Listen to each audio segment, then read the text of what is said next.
ለጌታም ጌታ አለው አሉ። እንግዲህ ሐረግ ድራማ ላይ ደግሞ ከሁሉም የባሰ ወንጀለኛ ትልቅ የሚያስፈራ ሰውዬ መጥቷል። ማንነቱ ያልታወቀ የነ ያፌትን እንዲሁም ደግሞ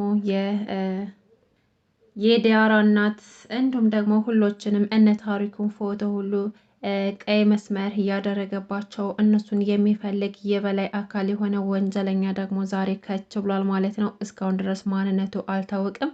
ብቻ እነዚህን ሰዎች የሚፈልግና እነሱን ሊጎዳቸው የሚችል ሰው ነው ተብሎ ይገመታል። ዛሬ እንግዲህ ያው ህይወት ከሴቶች የታገቱበት ቦታ ስለነበረች እዛ ቦታ ላይ ብዙ ስቃዮችን እያሳለፈች ትገኛለች። ሴቶችን አስለቅቃለሁ፣ የሴቶችን ህይወት እታደጋለሁ ብላ ገብታ እሷ ራሷ የማትወጣው ችግር ውስጥ ገብታለች። እንዲሁም ደግሞ ራሷንም ስታ እስከ መውደቅ ድረስ ደርሳለች። የሚገርመው ነገር ግን እስካሁን ድረስ ማንም ሰው ህይወት የት ናት ብሎ እየጠየቅና እያፈላለጋት ሰው የለም። እንዲሁም ደግሞ በስተመጨረሻም ቤዛ እንግዲህ የጓደኛዋ ነገር ህይወትን በህልሟ አይታት ስትቃዥና ጓደኛዬ ህይወት የት ነሽ እያለችም ጩኋ ከተኛችበት ተነስታ ነበረ። ህይወት እንግዲህ በጣም ራሷን ጥላና ተቦሳቅላ ትገኛለች። ያ ጓደኛዋም እስካሁን ድረስ እየፈለጋትና የትም እንዳለች እያረጋገጠ አይደለም። እሱም ረስተዋታል። እንዲሁም ደግሞ በዙሪያዋ ያሉት ሰዎች ሁሉ ረስተዋት እዛ እየተሰቃየች እፊቷ ሰው የተገደለባት ያን ሁሉ ችላ ነበርና ዛሬ ደግሞ እዛው ፊታቸው ህፃን ላይ ሲገሉ እዛ የታገተችውን ልጅ ወንድሟን ሲገሉባት ያፌት በታሪኩ በኩል ሲያስገድልባት ህይወት ስታይ ራሷን ስታ ፌንት አደረገች። በጣም ይገርማል። ያሳዝናሉ። መከራቸው በዝቷል። ነገር ግን ከዛ ህይወት መውጣት አይችሉም። ቢወጡም እንኳን እንወጣለን ብለው ሙከራ ቢያደርጉም እንኳን በእነሱና በቤተሰቦቻቸው ላይ እንደዚህ አይነት አደጋ እያደረሱባቸው ስለሆነ ምንም አማራጭ የላቸውም። እንግዲህ ኤፍራታ ደግሞ እርጉዝ መሆኗ ተረጋግጧል። ምናልባት እርጉዝ ልትሆኝ ትችያለሽ ብላ ስነግራት በጣም ደስተኛ ነበረች። እውነትሽን ነው እውነቱ ፈጣሪ ጸሎቴንና ስለቴን አደረሰው ማለት ነው። ይሄን ላምን አልችልም። በቃ አሁን እጅ ማረጋገጥ አለብኝ ብላ ስትላት ደግሞ ማለት ምን ማለት ነው? ምናልባችም የወንድሜ ልጅ ሊሆን ይችላል አለችና እሷን በጣም ደስተኛ ሆና ቼክ ልትደረግ ወደ ሆስፒታል ቶሎ ሄደች። ሰላም ሰላም! ውድና የተከበራችሁ የቻናል ቤተሰቦች እንዴት ናችሁ? ደህና ናችሁ? ከእኔ ጋር ሁሉም ሰላም ነው። ለዚህ ቻናል አዲስ ከሆናችሁ ሰብስክራይብ በማድረግ ቤተሰቡን እንዲሁም ነባር ቤተሰቦች እንኳን ደህና መጣችሁ። ሐረግ ድራማ ቀጣይ ክፍልን ይዤ መጥቻለሁ።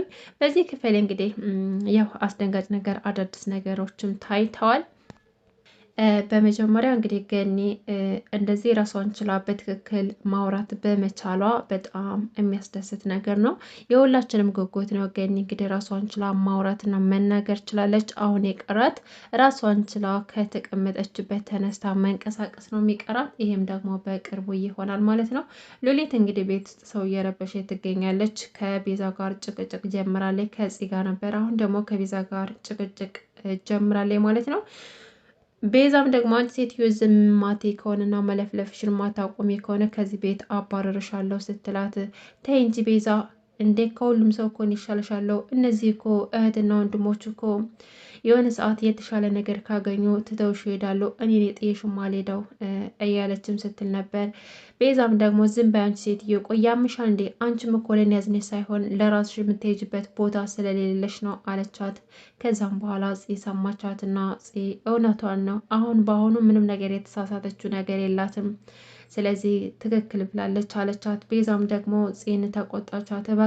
እባክሽ ጽዬ እንደዛ አትበይ፣ እናንተ እንድትርቁኝ አልፈልግም፣ እኔን ጥላችሁኝ እንድትሄዱ አልፈልግም። ቆይኔ ካለ እናንተና ካለ እህቴ በስተቀር ማን ሰው አለኝ? እህቴም እንደምታያት የለችም፣ እናንተ እኮ ናችሁ ያላችሁ። ስለዚህ ከኔ እንድትርቁ አልፈልግም ብላ ጽን ለመነቻት።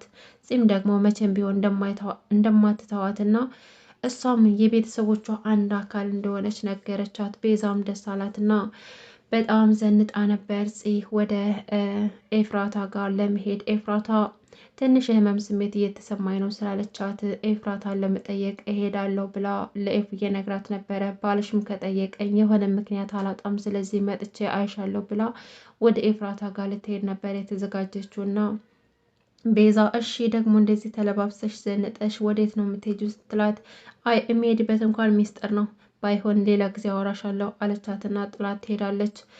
ቀጥ ብላ ከኤፍራታ ቤት ሄደች። ኤፍራታ ቤት ሄዳ ገና እንደገባች የያፌትና የኤፍራታ ፎቶ ተቃቅፈው አልበም ተሰቅሎ ነበር ግድግዳው ላይ እና ስታየው ቆየች።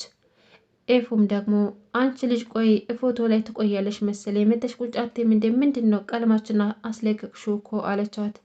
ደግሞ አያፍርም እንደዚህ ደግሞ እንዳፈቀረ ሰው የሚያቅፍሽ አስገድዶ እንዳገባሽ ረሳው መሰለኝ እያለች በያፌት ትናደዳለች። ፎቶንም አውርዳ ብትሰባበረው ስሜቷ ነበር። ነገር ግን ምንም ማድረግ አልቻለችም። አልፋ የተቀመጠችና ቆይ ይሄ ቤት እንዳየሁት ከሆነ ምንም የተቀየረበት ነገር የለም ካላንድ ነገር በስተቀር ምንም አልተቀየረም አለቻት። ከዛም በኋላ ኤፍራታም አዎ ምንም የተቀየረ ነገር የለም ደግሞ ፈጣሪው ብሎ በቅርቡ እኔና ናታን አብረን የምንኖርበት ይሆናል አለቻት። ጺም ደግሞ አረ እባክሽ ተይ እንጂ እኔና ቢንያም የት ልንኖር ነው እናንተ የምትኖርበት እያለች ታዝጋታለች። ከዛም በኋላ እንግዲህ በተፈጠረው ነገር ልቧ ስለተሰበረ አለቀሰች። እያለቀሰች ሁሉም ነገር አንድ ቀን መልካም ይሆናል እመኘኝ ኤፍራታ፣ ምንም ቢሆን ሁሉም ነገር ወደ ነበረበት ተመልሶ ሁሉም ነገር ተስተካክሎ አንቺና ወንድሜ እዚህ ቤት ብትኖሩ ምንም ቅንጣት የሚያክል አይከፋኝም። ብቻ ሁሉም ነገር እንደሚስተካከል ተስፋ አድርጋለሁ። አንቺም ከወንድሜ ጋር እኔም ደግሞ ከቢንያም ጋር እመሆንበት ቀን ናፍቆኛል ብላ አለቀሰች። ኤፉዬ እንግዲህ ተይ እንጂ እንደዚህ በሆነ ባልሆኖማ እያዘንሽ ማልቀስ የለብሽም፣ ጠንካራ መሆን ያለብሽ። ደግሞ ፈጣሪ ከኛ ጎን አለ፣ ሁሉም ነገር ይስተካከላል። ወንድምሽ እኔን ረስቶ ሌላ ህይወት ካልጀመረ የሚታገሰኝና የሚጠብቀኝ ከሆነ እኔና እሱ የምንጋባና አንቺና ቢንያምም ህይወታችሁን አብራችሁ የምትኖሩ ይሆናል። ሁሉም ነገር ይስተካከላል። ሁለተኛ እንደዚህ እንድታለቅሽ አልፈልግም ብላ ኤፍራታ ታጽናናታለች። ቢንያም እንግዲህ የተፈጠረው ነገር በጣም ስላሳዘነው በጣም ስለተጎዳ ተኝቶ ነበረ። ዳግምና ግን እያወሩ ቢንያም እንደተጎዳ ስላወቁ ዳግም እስኪ ስልኩ ልውሰድበት ይነቃ እንደሆነ ብሎ ስልኩን ሳብ ሲያደርገው ከበር ያደረገው የፂን ፎቶ ነበረ።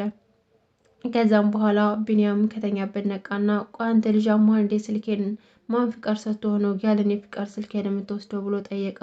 አጎቴ ቆይ እስኪ እኔ የምልህ ፂን ማየት አልፈልግም፣ ስለ እሷም ሲወራ መስማት አልፈልግም፣ ስሟንም እንዳታረሱብኝ ብለህ አልነበረም እንዴ? እና ታዲያ እንደዛ ከሆነ ሀሳብህ አሁን ለምንድነው እሷን ፎቶ ያደረግከው አለው። ምን አገባ ብሎ ቢንያም ዳግምን ያዘጋዋል። ነገር ግን ገነት የቢንያም ነገር በጣም አስጨንቋት ነበር። ሁለተኛ የነዚህን የሰዎች ስም ብታነሱ ከኔ ጋር ነው ጸባችሁ ብሎ ያስጠነቅቃቸዋል። እንግዲህ ናታን ደግሞ ቢንያምን ሊታረቅ ቢንያምን ሊያስረዳና በዛውም ደግሞ እግር መንገዱን ገኒን ሊጠይቅ መጥቶ ነበረ። ነገር ግን ቢንያም በቃ ጠየካት አይደለ እንደምታያት ገነት ደህና ናት፣ አሁን ውጣ መሄድ ትችላለህ፣ ትናንትና እኮ እንደነገርኩ እንዳትመጣ ብዬህ ነበር ብሎ ይለዋል። ያ ናታን ግን የተፈጠረውን አለመግባባት ለመፍታት ነበር የመጣው። ነገር ግን ቢንያም እምቢ ብሎ ነበር። ከዛም በኋላ ግን ተቆጣቻቸውና ነገሮች እንዳስተካከሉ ነገረቻቸው። ናታንም ደግሞ ይኸውልህ ጓደኛዬ እኔ አንተ ስላለህ በጣም ደስተኛ ነኝ። ደግሞ እንደዛ አይነት ችግር ሲያጋጥምህ በጎንህ ያልተገኘሁበትን ምክንያት ላስረዳ፣ እዚህ አይደለም ብቻችንን የሆነ ቦታ ሄደ ላስረዳ ይለዋል። ከዛም በኋላ ደግሞ ምን ልትዋሽተህ ልትነግረኝ ነው ውጭ ድረስ የሚሄደው? ምንም የምሰማው ነገር አይኖረኝም አልፈልግም ይለዋል። ገነት ተቆጣቻቸውና ውጭ ላይ ሄደው ሚስጥራቸውንም ብቻቸውን አውርተው ችግራቸውን ፈተው እንዲመጡ ጠየቀቻቸው። ቢንያም በስተ መጨረሻ እስኪ ልህ ደግሞ ምን ልትዋሸኝ ይሆን? አንተ እኮ ለእኔ አንድም ቀን ተጨንቀልኝ አታውቅም። ለእህትህና ለራስህ ብቻ ነው። አሁንማ ቅድሚያ ለራስ መስጠት ጀምራል። ስለዚህ ከአንተ ጋር ያለ ግንኙነት ቢያቋርጥም ደስ ነው የሚለኝ። ስለዚህ እንደፈለክ መሆን ትችላለህ ብሎ ሲለው ናታን ቢንያም ተረጋጋ፣ እኔ ሁሉንም ነገር ላስረዳ እፈልጋለሁኝ። ቢያንስ እንኳን ባቆይ 30 ደቂቃ ነው እንጂ ከዚህ በላይ አይደለም። እባክህን እኔ በምነግርህ ቦታ እንሂድና ችግሮቻችን ንፍታ ላስረዳህ ይለዋል። ከዛም በኋላ እሺ ብሎ ፈቃደኛ ሆነ። ሌሊት ደግሞ እንግዲህ ያፌትና ታሪኩ ስራ ሰጥተዋታል። ናታን ከጀርባው ሁሉም ነገር አጣርታ መረጃ እንዲሰጣቸው አድርገው ነበር። ነገር ግን እስካሁን ድረስ ምንም የምታውቀው ነገር የለም። ያፌት ቢያዛትም ናታን ግን በዚህ ልክ ተቀይሮ እንደዚህ አይነት ወንጀል የሚሰራ ሰው አይደለም ብላ ናቅ አድርገው ነበረ። ታሪኩ ግን አስጠንቅቆ ነገራት። ይህንን መረጃ ማታመጭ ከሆነ አለቃ በፊት ጠፍርሽ እንዲቆርጥ ነበር ያዘዘው፣ አሁን ደግሞ ህይወትሽን ታጫዋለሽ ማለት ነው ብሎ ያስፈራራታል። ሌሊት ለራሷ ግራ ገብቷታል። ማን እንዳደረጋት እንኳን አታውቅም። አለቃው ማን እንደሆነ አታውቅም እስካሁን ድረስ። ምናልባት ናታን ሊሆን ይችላል እያለች አሁንም በውስጧ ጥያቄ ላይ ናት። ነገር ግን የእሷ አለቃ ናታን ሳይሆን ያፌት ነው። ኤፍራታ እንግዲህ ከዚህ ጋር ተያይዘው ወደ ሆስፒታል ቸክ ለመደረግ ምርመራ ለማድረግ ሄዳለች። ያፌት ግን እቤት ሲመጣ አልነበረችም። ኤፍራታ ኤፉዬ የኔ ንግስት የት ነሽ እያለ ቢፈልጋትም ኤፍራታ ግን ልትመልስለት አልቻለችም። ምክንያቱም እቤት ውስጥ አልነበረችም። ቆየት ሄዳ ነው ብሎ በአይኑ ሲፈልጋት ቆየና ስልክ ሲደውላትም ስልኳ ዝግ ነበር። ጭራሽ ስልክ ዝግ ነው። በቃ ዛሬ ከናታን ጋር የምትገናኝበት ሰዓት ነው አይደለ? ዛሬ ከሱ ጋር ትገናኛላችሁ። ለዛ ነው ቤት የሌለሽው። ለነገሩ ቅድምም አመመኝ ብለሽ ስትመለሺ እኔ እኮ ልጠይቅሽ ነበር የመጣሁት። አሁን ምንስ እያደረግሽ እንደሆን ማን ያውቃል? ምናልባችም ከዛ ከማይረባ ጋር ተገናኝተሽ ይሆናል እያለ ያፌት በኤፍራታ ይናደድባታል።